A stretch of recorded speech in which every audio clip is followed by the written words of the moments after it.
Hey there, ladies and gentlemen, and welcome back. I'm your host, PattSun, and today we're gonna be taking a look at r/surviving infidelity, where OP's cheating wife can't handle the consequences of her actions.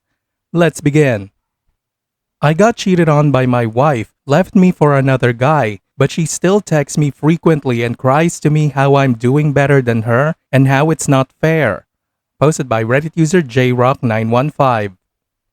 First time posting on Reddit, so I'm going to do my best. I don't know the acronyms yet, I'm trying to learn them all. If my writing and story is all over the place, just know I'm going off the top of my head and thoughts and emotions right now, sorry. To start, I'm 31 and wife is 28. We have 2 kids, 7 and 5. My wife asked me for a separation on August 27, 2020. She left that day and was apparently living at her mom's. The day after, I got messages from her cousin that she's been cheating on me. The wife claims she never did up to this day. A week after, we met up to do a Zoom meeting on her phone to meet our son's teacher online. She gets a Facebook message saying something like, "Only a few hours, eggplant emoji, peach emoji, sweat emoji." After the meeting, I asked her if she could explain that, and she said she didn't want to talk about it and that she deleted the messages already. She said it was a girlfriend of hers, because my wife was going on a date, and apparently girlfriends get excited for each other and think they're just going to get laid. I obviously didn't believe it at all. I got really upset and told her to leave. Around Thanksgiving, October for us in Canada, she told me she was taking the kids to another city to visit her grandparents and go swimming for Thanksgiving.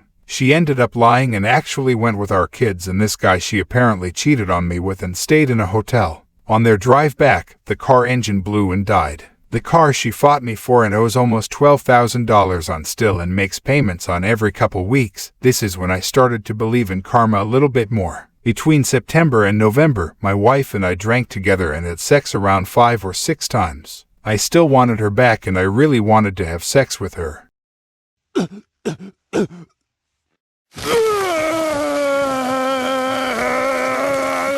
The part that I'm realizing now is that she's been seeing this guy for a while now. I found pictures of them about a week and a half ago. Ever since I saw those pics and confirmed things, I've stopped talking to her. I just wanted to believe all her lies, even when they were obvious. So she's cheated on me, left me for him, and was cheating on that guy with me. Just 2 weeks ago, before I found out for sure, she came over and we were talking and she was letting me feel her up and give her a full body massage and everything.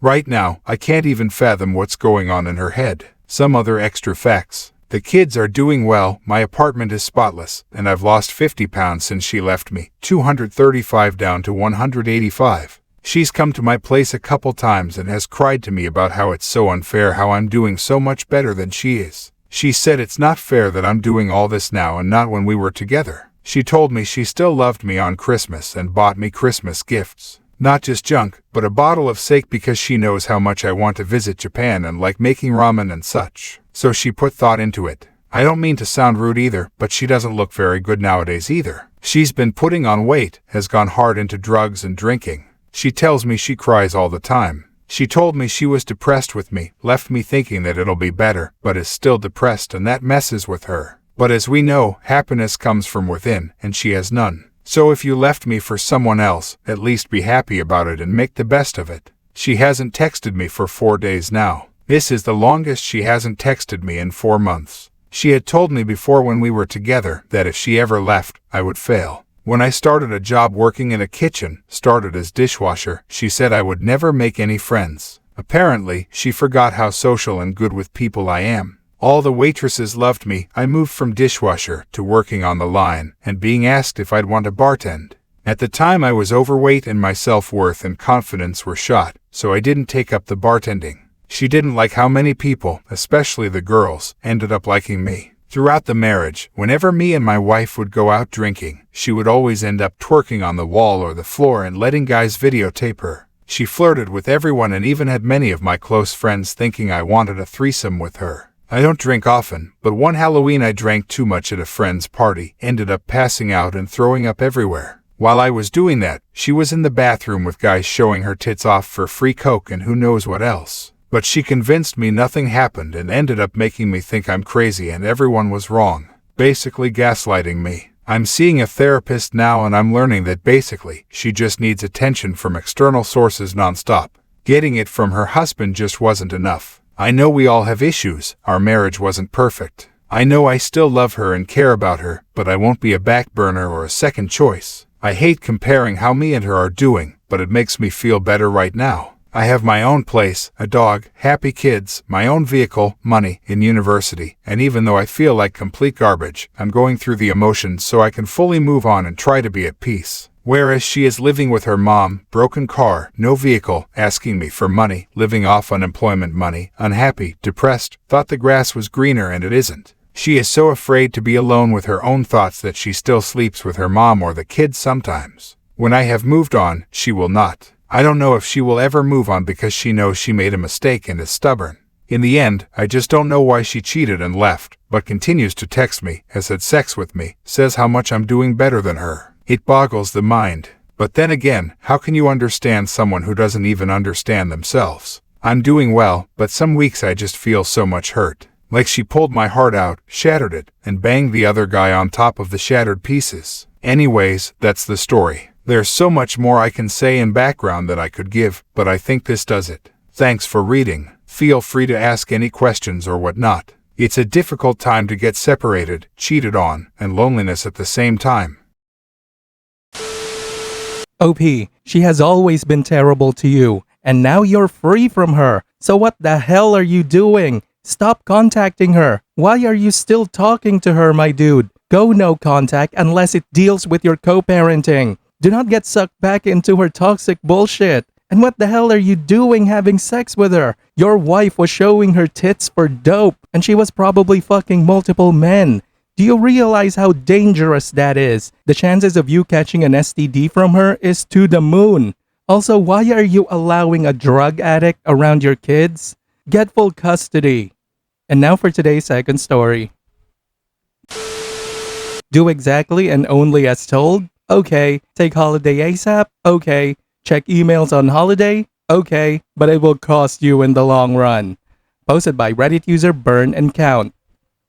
A story of malicious compliance and upwards management from a decade ago. Usual caveats, names changed, writing on mobile, and English as second language. TLDR at bottom. To set the scene, recently direct employed at UK HQ for a sizable national B2B company that I'd contracted for. Me is me, your Opus Bob is my new micromanaging boss. Jim is my nice hiring manager, the guy who talked me into joining rather than continuing on contracts. Only mentioned as his warning to cover my rear with Bob made this possible. So to the story before you lose interest. Bob started our relationship with a request for one-on-one meeting to understand my role, as it was one they'd never experienced except as an end stakeholder. Seems promising, so I prepare a concise but thorough briefing presentation to outline core deliverables and resource allocations as they stood. Dear reader, I lie not. Second slide showing the period spread of legal and corporate compliance activities was up for 3 seconds when I was instructed to cease presenting and dress down as follows, paraphrased for expediency and clarity, as Bob had, as I later learned, a tendency to ramble on tangential lines.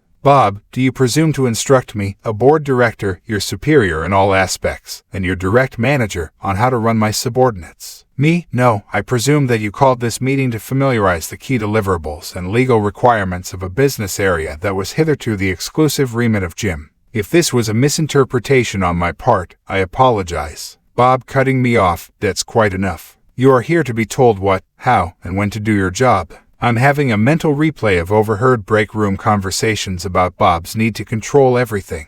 Bob continuing as I settle into the at ease pose adopted by frequently disciplined grammar school boys and military recruits. I am in charge, I give the instructions, and you treat anything that could be construed as a request, as a direct order. The only time I want to hear from you is for clarifications, authorizations, or to confirm that you have received, understood, and actioned my orders. My blood was rushing in my ears, the nails on both hands were close to splitting my palms, but I knew anything I said would end badly for my salary and I'd have to play nice. Me almost gritting my teeth, understood. May I clarify one thing please? Bob with a look of utter contempt, what exactly was unclear from what I just said? Me reverting to a customer service developed shit-eating tone. Nothing was unclear, only you omitted to reveal how and when I am to receive orders. Bob turning crimson, email, when it hits your inbox. My assistant will have minutes of this meeting ready before you've made it back to your desk. Now out, I am too senior to waste more time on this. About 6 months later, after fastidious compliance with directives issued to me, mostly via Bob's nice but very timid assistant, and careful cover my ass archiving of all communications and backups to keep us legal, and I add, all whilst discreetly exploring alternative career options both within and outside the company, I am in receipt of a meeting invitation to attend Bob's office. At last the order came forth with opportunity for Malicious that started the avalanche. Bob not looking up from their monitor. Opus, I need you to book 2 weeks holiday to be taken ASAP. This off-the-record request is your #1 priority. Klaxons going off in my head. I'm about to be stood up to take the fall for the state our compliance submissions had fallen into. Luckily, I did everything legally required of me. I'm not responsible under policy or law for the compliance, only what I am told to do.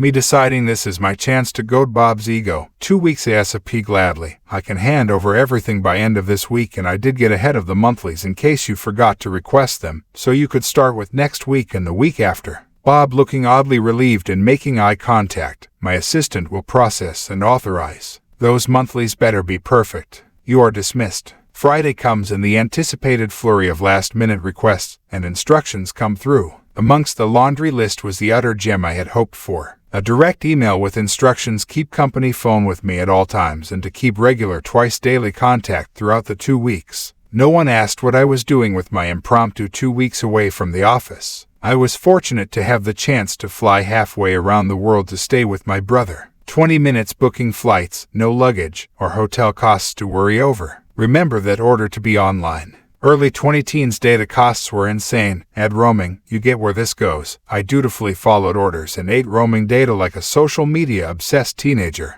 I logged for hours and dutifully submitted them to payroll. I drank like a fish and had the best time with my brother. At the end of the month, I'm back and being a good peon with my head down and keyboard clicking when the calendar entry pings in. Seems I am to be favored with another face-to-face. I have an idea of what is coming, but oh boy. Bob appearing to be in the middle of a meltdown. What the hell have you done? You have caused incalculable damage to my reputation in this company. The other board and Jim were laughing at me saying I can't control you. You're out, you're over. Me interrupting in parade ground voice, standing to my full 6'4". I'm covered. Your hubris and ineptitude are laughable. If I'm out, it'll be by my choosing and with a clean sheet. Jim knows full well that I wouldn't drop the ball on compliance regardless of you meddling in things you're not even aware of. Everything you forgot is covered except your own backside. You're not even peer-worthy, let alone superior to me, even though you may be higher ranking.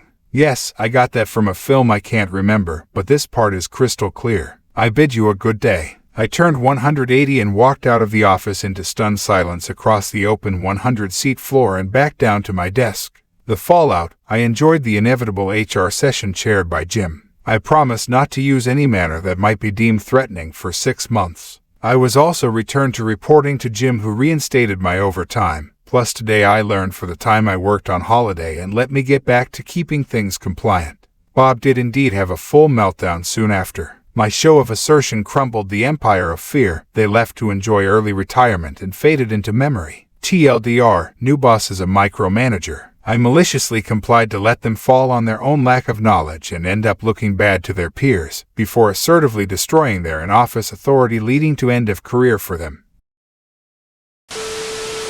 Okay. So in what planet do people actually talk like this other than their imagination? Look, OP, I had fun reading the comment section more than reading your actual story. Anyways, despite the story being a little bit confusing due to formatting, I could still see the effort you poured into your creative writing. So congratulations. B+. Viewer support is the best way for me to remain independent and continue bringing you these daily videos, which will always be here on my channels for you to watch absolutely free. So please consider subscribing to me on Rumble and on YouTube. Both will be linked in the description box down below. Thanks for listening, everyone. If you even somewhat enjoyed today's story, make sure to give this video a thumbs up, and if you really like it, consider subscribing to PattSun to never miss a future upload. Stay strong.